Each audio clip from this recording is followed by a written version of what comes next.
और रूस पर यूक्रेन की सेना का बड़ा पलटवार हुआ है। यूक्रेनी हमले में एंटी एयरक्राफ्ट सिस्टम तबाह किया गया है रशिया के। तो यह दावा किया जा रहा है कि रूस के ऊपर यूक्रेन ने जो हमला किया उसमें एंटी एयरक्राफ्ट सिस्टम को तबाह कर दिया गया।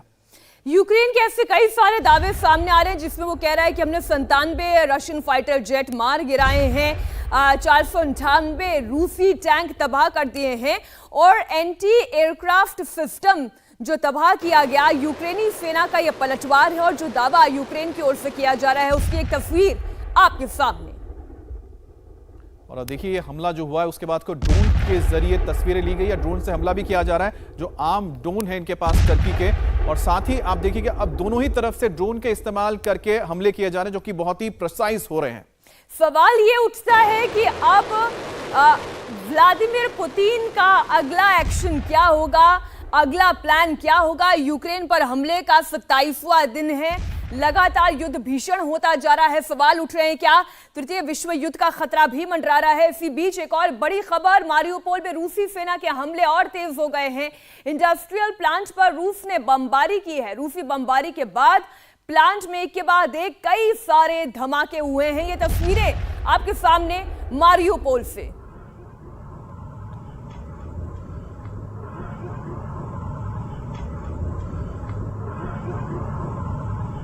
एक बार फिर से जब आप देखेंगे तो आप मल्टीपल ब्लास्ट देख पाएंगे, यानी एक के बाद के कई सारे धमाके होंगे। और आपको बताएं इस तरह के धमाके तभी होते हैं जो हम आपको दिखा रहे थे मल्टी बैरल रॉकेट लॉन्चर से। जब एक के बाद एक रॉकेट्स दागे जाते हैं तो सोचिए कि एक साथ एक ही जगह पर 30 से 40 रॉकेट जब गिरते हो उसी वक्त ऐसे धमाके होते हैं। तो इसी तस्वीर में दिखाई दे रहे हैं। एक बार फिर से आप वीडियो की शुरुआत से देखें इस तस्वीर को, कैसे 1 2 3 4 5 6 7 धमाके। बिल्कुल। और आप सोचिए कि जब लगातार जब धमाके होते थे बड़े से एरिया में पूरा का पूरा देखिए कॉम्प्लेक्स ही खत्म हो गया।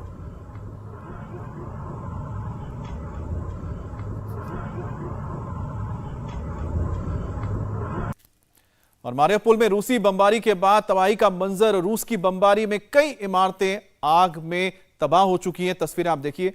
मारियोपोल इसलिए बहुत अहम हो जाता है मीनाक्षी, क्योंकि लगातार आपको याद होगा कि जब शुरुआत हुई थी तब से इसको घेरा गया था। अब ऐसे हालात है कि 4.5 लाख लोगों की आबादी होती थी, अब वहां पर सिर्फ खंडर ही खंडर नजर आता है। अभी भी कुछ लोग हैं जो इस इलाके से या तो पलायन कर रहे हैं या बचा कुचा सामान यहां से जुटाकर निकलने की कोशिश कर रहे हैं।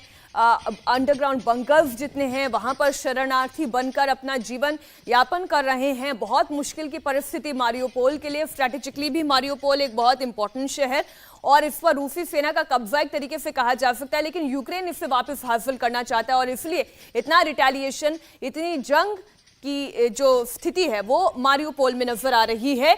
लेकिन अब आपको बताते हैं कि इस वक्त रशिया कहां कहां अटैक कर रहा है।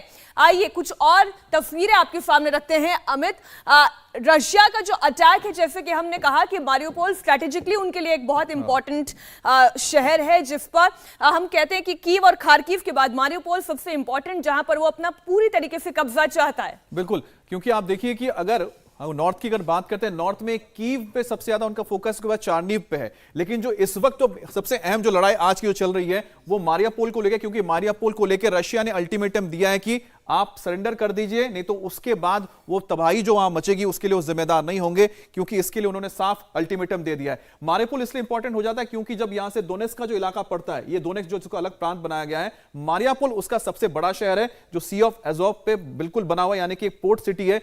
ये इसके लिए दोनेत्स्क के लिए आना बहुत जरूरी होता है। ओडेसा भी है। ओडेसा में भी हमने देखा था कि कैसे रशियन फ्लीट भी आकर बैठ गई थी, लेकिन इसके बावजूद अगर हम ये कहें कि रशिया पूरी तरीके से कामयाब हो गया है, कीव पर उसका कब्जा हो गया या खार्किव पूरी तरीके से उसके काबू में है, तो ये कहना गलत होगा, क्योंकि इन तमाम शहरों में जंग लगातार जारी है। इंडिया टीवी हर वक्त हर जगह डाउनलोड करने के लिए सर्च करें India TV news Google play store या ऐप स्टोर पर।